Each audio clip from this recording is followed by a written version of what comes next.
What's up, everybody? It's Breshears. We're going to talk about the 4 reasons people buy things in general. You're going to be able to use this to help improve your marketing, to help improve your copywriting, and if you're doing paid ads or email marketing or social media marketing, whatever it is that you're doing, this is going to be helpful for you so that you're going to be able to understand what makes a person tick and figure out how to use this to get them to buy what you're selling.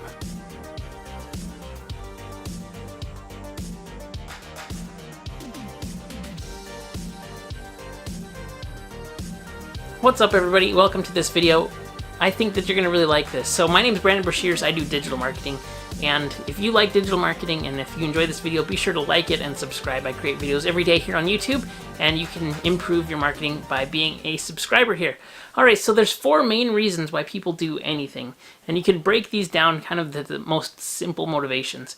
If you're creating marketing or offers or content, you're going to want to try to appeal to one of these things. So depending on what stage of the purchase that they're in, or what social group they're in, or kind of what your product fits, you're going to be able to use these 4 things to figure out how to get them to buy.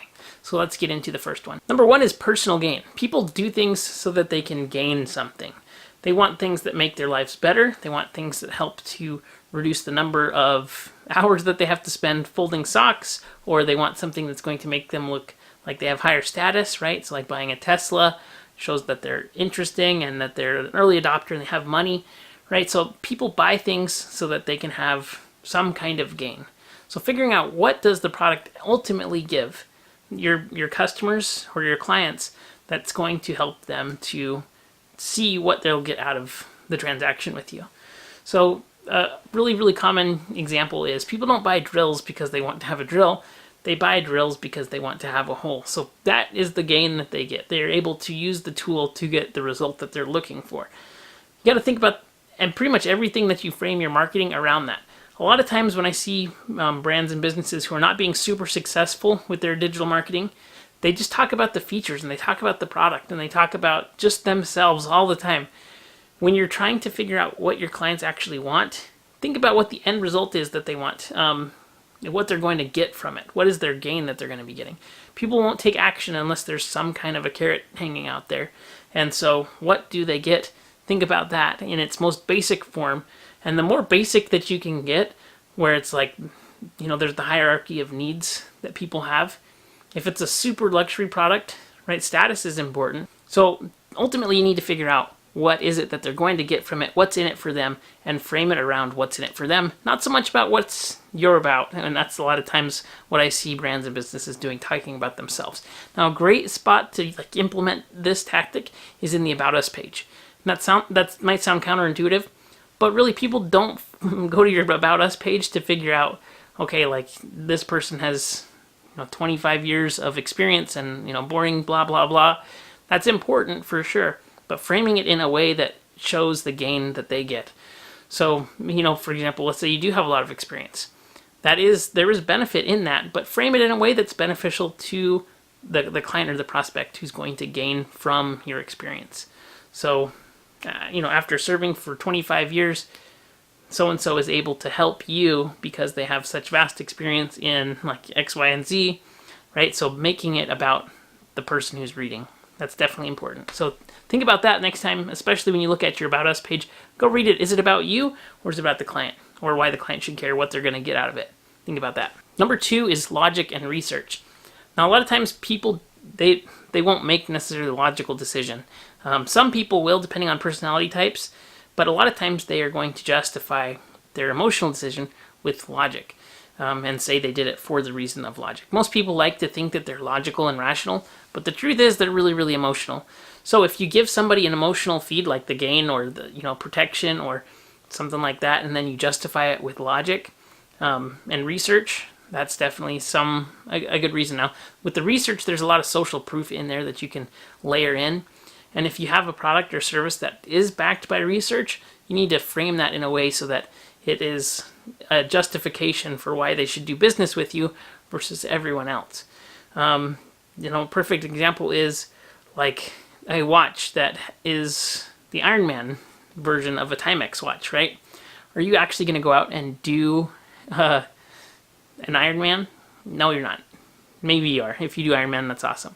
But having the name Ironman Timex, if it's good enough to stand up to this extreme, it's going to be good enough for my everyday, right? So using that kind of logic and appealing to people's logic is something that people do and brands do that help them to sell more.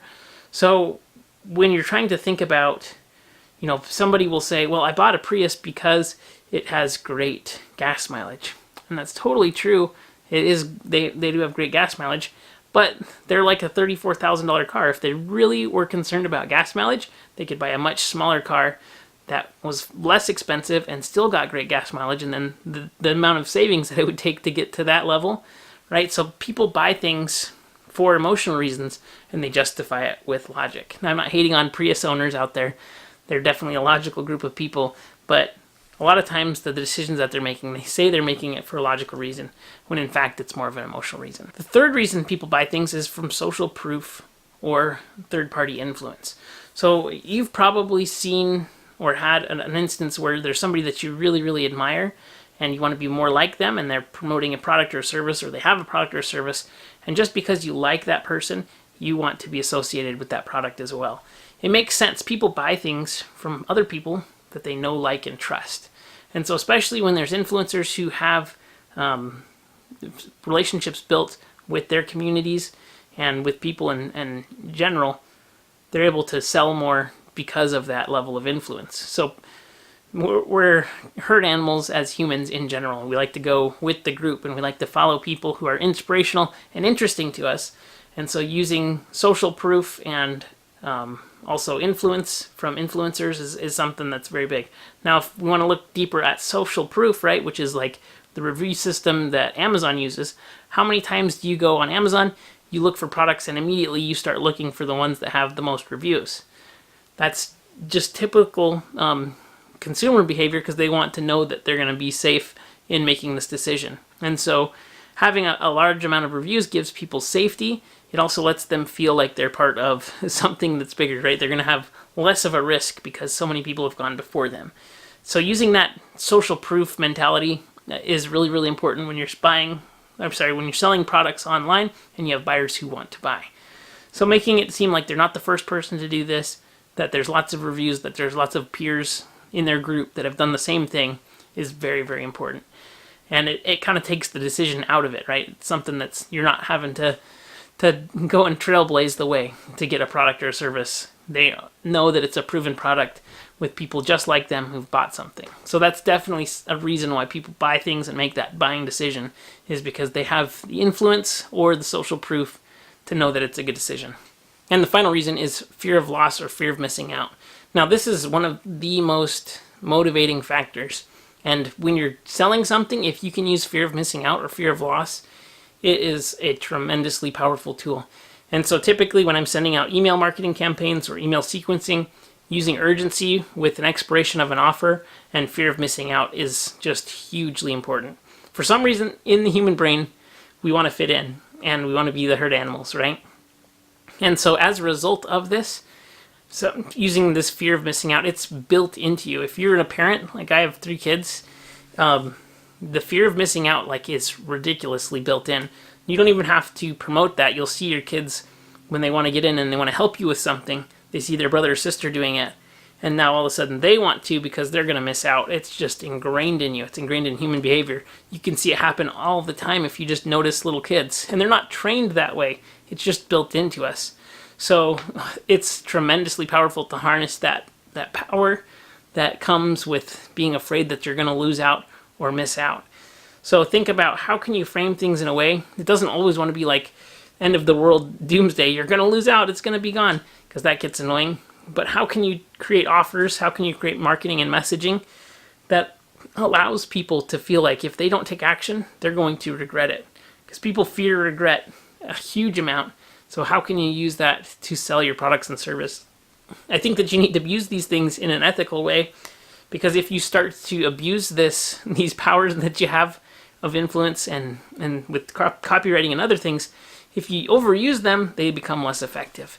So if you're going to make an offer and it's going to expire at a certain time, and if they don't take action, then it actually expires. Make sure that it is expiring for a legitimate reason, because people are not dumb and your buyers are not dumb. So they need to know that what you're saying is true and that there's integrity behind the stuff that you're talking about. So I hope this was helpful. Do you have any other reasons why people buy things? I think the other thing might be status, might be its own category, because people buy things a lot for status. If you look at people that buy Rolls Royces and Ferraris, I mean, Ferraris are really, really well built, but are they really worth $1 million, or are people just trying to buy status, right? It depends on, how you talk about it or what you think about it. So anyways, that's a topic for another video for sure. If you enjoyed this video, be sure to give it a thumbs up. Be sure to subscribe to this YouTube channel. I hope that you enjoyed it. I make daily marketing videos. If you want to improve your marketing, be sure to subscribe. I'll see you on the next video. Have a great day.